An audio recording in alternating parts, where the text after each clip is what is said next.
আসসালামু আলাইকুম প্রিয় দর্শক, আজকের ভিডিওতে আমরা জানব একটি গুরুত্বপূর্ণ হাদিস সম্পর্কে, যেখানে রাসূলুল্লাহ সাল্লাল্লাহু আলাইহি ওয়াসাল্লাম আমাদের রোগ নিরাময়ের জন্য তিনটি গুরুত্বপূর্ণ পদ্ধতির কথা বলেছেন। চলুন হাদিসটি শোনা যাক এবং তা থেকে আমরা কি শিখতে পারি তা বিশ্লেষণ করি। বিসমিল্লাহির রহমানির রহিম।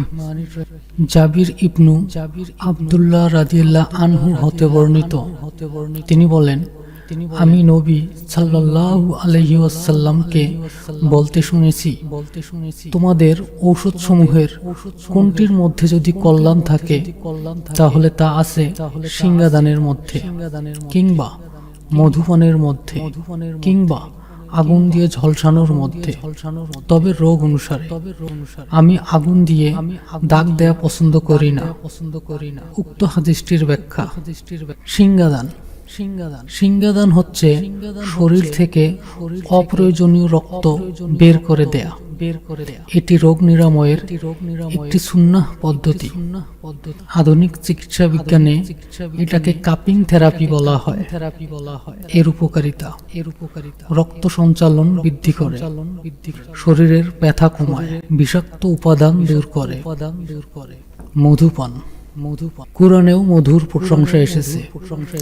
এটি একটি প্রাকৃতিক ঔষধ যা অনেক রোগের সমাধান করে।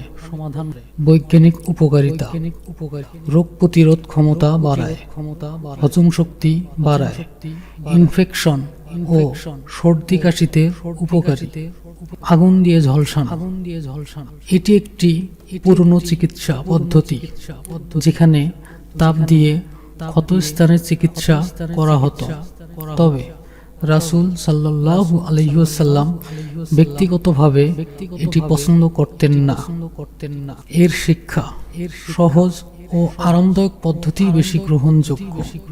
উক্ত ভিডিও থেকে আজকে আমরা যেটা শিক্ষা লাভ করলাম, সুন্নাহ চিকিৎসা পদ্ধতি অনুসরণ করা কল্যাণকর।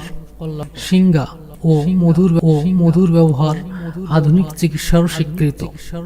নবীজি সাল্লাল্লাহু আলাইহি ওয়াসাল্লাম আমাদের সহজ এবং কম কষ্টদায়ক চিকিৎসা পদ্ধতির প্রতি উৎসাহ দিয়েছেন।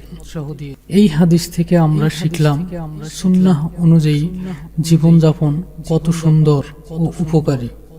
আপনারা সিংহাদান এবং মধু গ্রহণের বিষয়ে আরো জানতে চাইলে অবশ্যই বিশেষজ্ঞের পরামর্শ নিন। ভিডিওটি ভালো লাগলে লাইক দিন, শেয়ার করুন এবং আমাদের চ্যানেল সাবস্ক্রাইব করতে ভুলবেন না। আল্লাহ হাফেজ।